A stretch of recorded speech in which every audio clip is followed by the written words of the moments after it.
มึงเสือกเองได้หรอมึงเสือกเข้ามาด่าครอบครัวกูเองกูไปทำอะไรให้มึงเหรอบักฮามึงก่อนที่มึงจะออกมาด่าผู้หญิงมึงไปตัดควยมึงออกก่อนมึงไปตัดออกก่อนควยมึงงันตัดได้มันยังมีมักกระดอมึงอย่าหาเหตุหาทำมึงมาหาด่ามึงยิ่งด่าเพศใหม่นะมึงด่าแม่กูมึงด่าได้มึงไม่ได้มีสำนึก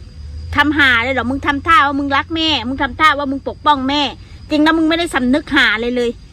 มึงไม่ได้เครียดเลยมึงทำท่ามึงหาคอนเทนต์มันก็เรื่องของกูมันเรื่องของกูค่ะรักไม่รักมันอยู่ในใจค่ะกูไม่จำเป็นต้องไปบอกว่าแม่หนูรักแม่นะหนูอันนี้นะกูมันเป็นคนเสียแสงแกล้งทำกูหักกูก็ว่าหักกูบ่หักกูก็บ่หักบักซาช่วยบักเปมึงระวังเถอะพวกมึงว่าสันได้พี่น้องเพิ่นบอกคอยว่าระวังเถอะคนแบบมึงอะถ้าเจอพวกกูแล้วมึงจะกราบตีนว่าสันเป็นพี่ซังจังสิประกราบตีนมึงบอกที่ทุกวันนี้กูไม่ยอมให้มึงออกมาด่ามาก้างก็เพราะมึงทำคลิปแบบนี้แหละ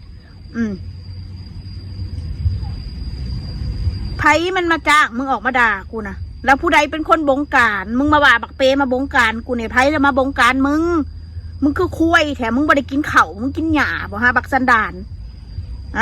มึงด่ากูด่าภาษาลาวมึงเข้าใจบ่บู้นี่เนาะบ่บักช้างเย็ดมึงไปตัดคุยมึงออกก่อนที่มึงจะมานั่งด่ากูนั่นนะกูจะอันอย่างก่อพลว่าพลพี่ซ้ำก่อมึงไม่ได้ตายดีแน่ละมึงพลว่าพลเว้าอย่างก่อพลเว้าอย่างก่อชีวิตมึงน่ะพลว่าได้ถ้าพี่ซ้ำคอยลืมพี่น้องนั่งด่าเอาเป็นเอาตายเอาแท้เอาว่าผู้ใดมันบงการคุณล่ะคะบ่บักผู้เฒ่าเลยตีมึงนะบ่เหลือตะม้อย3 เซนเตียวมาด่ากูอยู่นี่อีลาวอีชาติชั่ววะมึงไม่ได้กลับมาหรอกแผ่นดินไทยวะสันเอากูไม่ได้ไปทำอะไรให้กับแผ่นดินไทยเสื่อมเสียมีแต่พวกมึงเองเป็นคนไทย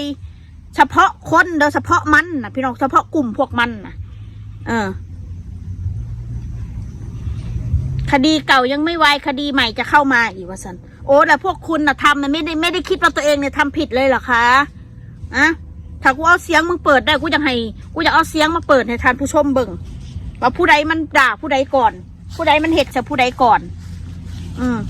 ออกมานั่งด่าพ่อแม่คนด่าโคตรพ่อโคตรแม่คนพ่อแม่ใครก็รักกว่าจะเล่าแม่กูก็ฮักลูกกูก็แพงบอกคือมึงนะมึงอย่าเห็นแก่โต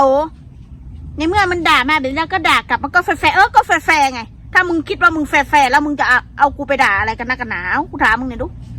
แล้วมึงจะมาคิดใส่ใจอะไรมาโกรธเครียดว่าเฮาด่าโคตรพ่อคนแม่คนว่าสันกูก็ด่าเฉพาะคนที่กูด่ากูก็บอกมึงลายเถื่อมึงสมองมาบอกมึงบ่แยกแยะบ่เป็นบ่มึงต้องแยกแยะมันด่าคนที่ด่ามันเหมือนมึงอะมาด่ากูนะกูก็ต้องด่ามึงบักผู้เฒ่า